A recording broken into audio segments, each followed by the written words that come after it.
na fidde dhiiga keetiin jaallattee na bitte eegumsa gootee na fidde dhiiga keetiin jaallattee na bitte siituu rukutee mataa marrataa maafaan of harkaa dhabaa galataa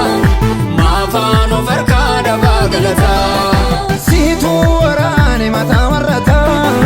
maafaan of harkaa dhabaa galataa maafaan of harkaa dhabaa galataa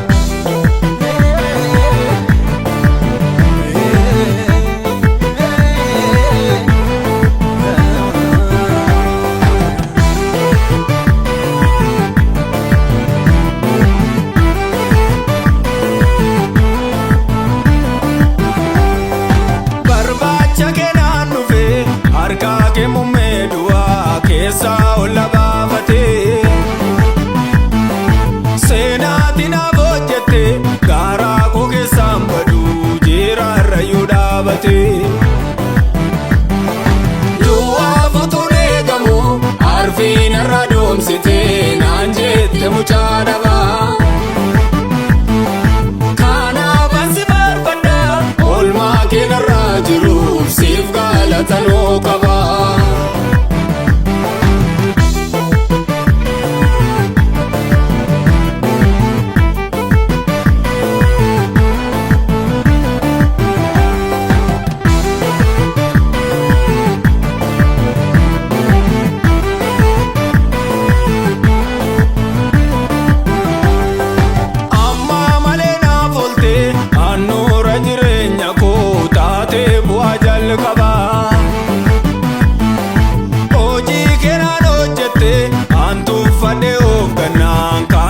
nama dadhabaa waanjoosa kokoo baay'ee ofiitti dabarsitee baattee isa ulfaataa natti isa dhagaame jaalala keetiif jedhee lapheen kuna mul'ataa eegumsa gootee na fidde dhiiga keetiin jaallattee na bitte eegumsa gootee na fidde dhiiga keetiin jaallattee na bitte siituu rukutee mataa marrataa maafaan of harkaa dhabaa galataa maafaan of harkaa dhabaa galataa siituu waraane mataa marrataa maafaan of harkaa dhabaa galataa maafaan of harkaa dhabaa galataa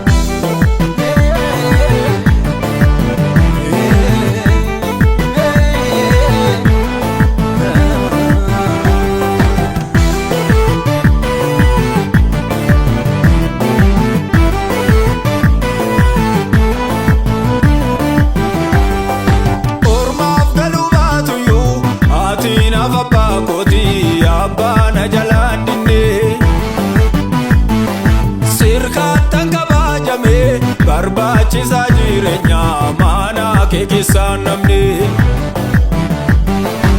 abdii ummuutiin fitee murtoo sadumaa fudhee taatee na milkaa'insaa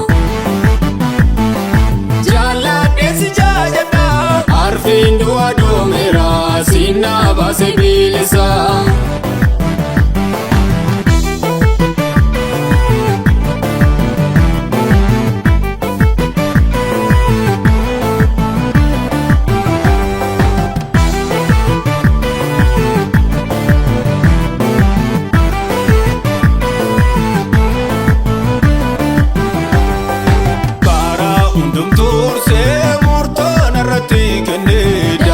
Siste saggoo waabeef kan dhaabatee siin malee hin argine waan aangoon koomonkoo akkamittiin dubbadheen jecha kamiin filadheen baasaa gati guddisaa harki waaqummaa keetii golgaa du'a tarsaasee ija nama guchisaa. murtoo narratti kennee daandeessifte saggoo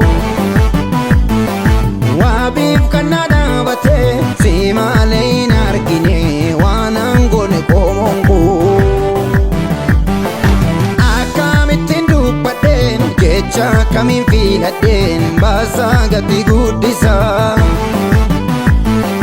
harki waaqummaa keeti golgaa du'a tarsaaseetu ija nama guchisa ija nama guchisa ija nama guchisa ija nama guchisa